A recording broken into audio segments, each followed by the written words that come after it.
Eric Thompson gripped the steering wheel tightly, his knuckles white from the pressure.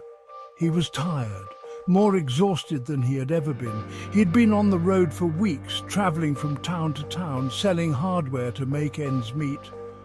All he wanted was to be home. His small town, Ashton, was only a few hours away, but the journey felt endless. He imagined the warm fire at his parents' house, the crackling sound of the logs burning. He thought about his mum's cooking, the aroma of her famous pot roast filling the air. It would be good to be home, to feel the comfort of familiar surroundings. Eric hummed along to the radio, trying to keep his spirits up. The music was faint and staticky, barely audible over the hum of the engine. The highway stretched out in front of him, a dark ribbon against the night, seemingly endless. The sky was overcast, the stars hidden behind thick clouds. The air felt heavy, almost suffocating, as if the night itself was pressing down on him. A shiver ran down Eric's spine. He couldn't shake the feeling that he was being watched, a sense of unease creeping over him. He glanced at the rearview mirror, his eyes scanning the darkness. There was nothing there, just the empty road disappearing into the foggy night. The feeling of being watched persisted, making the hairs on the back of his neck stand up.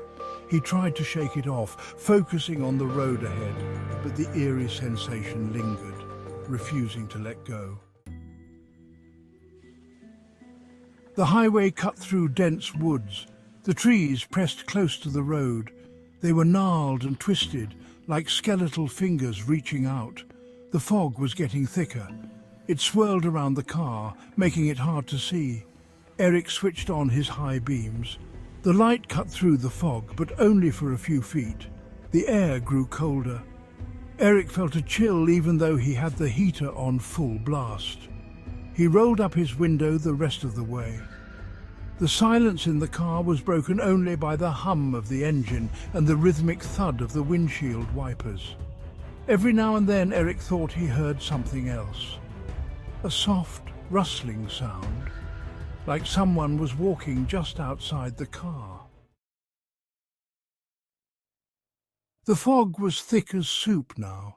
Eric slowed down. He could barely see the road in front of him. He strained his eyes, peering into the swirling whiteness. Then he saw her. A figure stood by the side of the road, a woman. She was shrouded in the fog, her features obscured. She was just a silhouette, a pale shape against the darkness.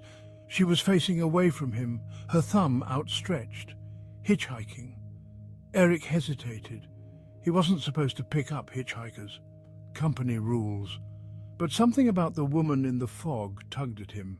She looked so alone, so vulnerable. Eric pulled over. He rolled down the window just a crack. "Need a lift?" he called out. The woman turned. Her face swam into view. She was young, maybe in her early 20s. She had long dark hair that hung in wet strands around her face. Her eyes were large and dark, almost black. She was very pale. "Thank you," she whispered.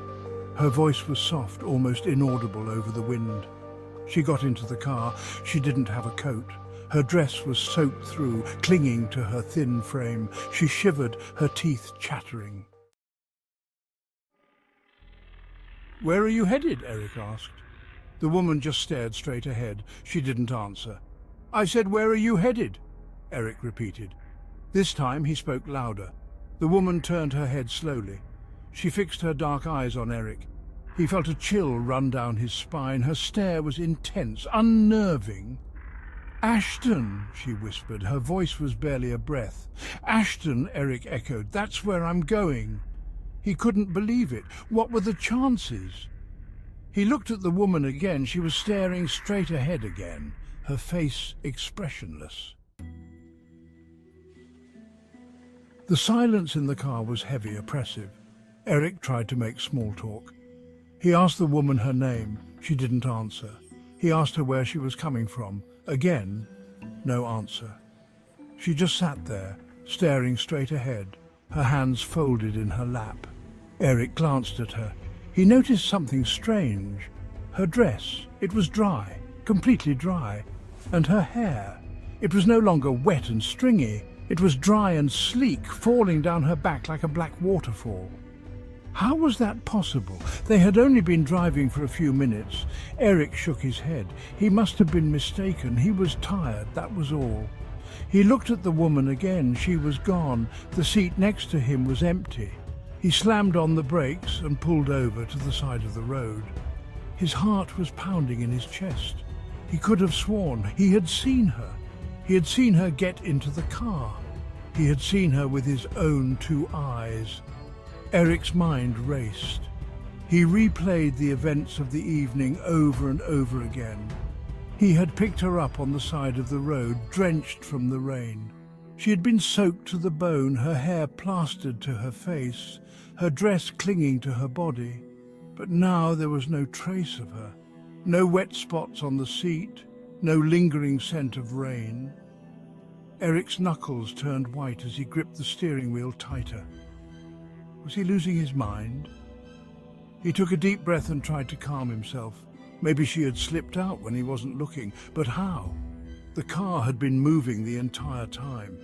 He glanced at the rear-view mirror, half expecting to see her face staring back at him, but there was nothing, just the empty road behind him. Desperate for answers, Eric pulled out his phone and dialed his friend, hoping for some clarity. "Hey, I need to talk to you. Something really strange just happened," he said, his voice trembling.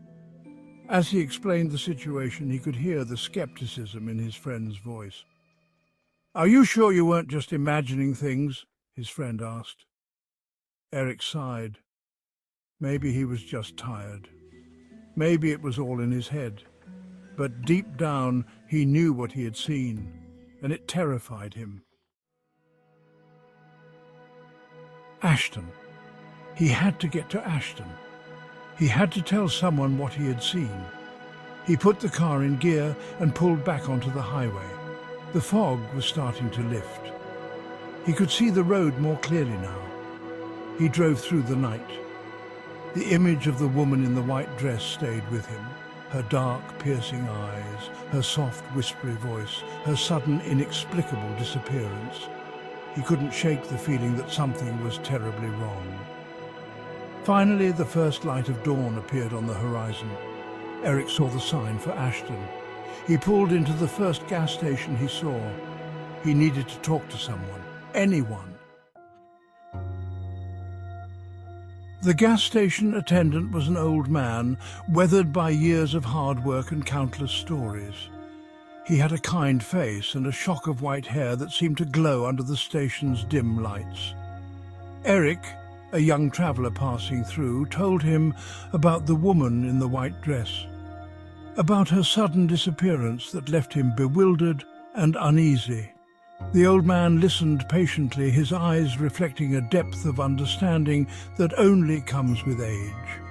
When Eric was finished, the old man nodded slowly, as if he had heard this tale many times before. "You picked up the vanishing hitchhiker," he said, his voice carrying the weight of many such stories. "The vanishing hitchhiker?"